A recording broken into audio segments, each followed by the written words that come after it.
পটুয়াখালীর গলাচিপা উপজেলার গোলখালী ইউনিয়ন ও নলুয়াবাগী এলাকার মানুষের দীর্ঘদিনের প্রত্যাশা রামনাবাদ নদীর উপর এই সেতু। ৩১৫ মিটার দীর্ঘ সেতুটির নির্মাণ কাজ শুরু হয় ২০২০ সালে।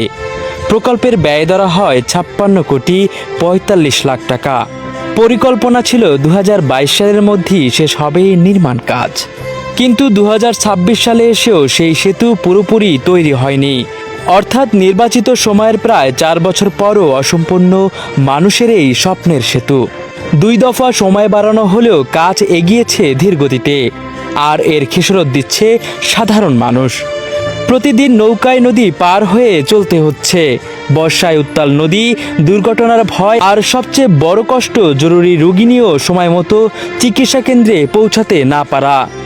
সরাসরি যোগাযোগের পথ বন্ধ থাকায় অনেককেই ঘুরতে হচ্ছে আমতলী বরগুনা হয়ে।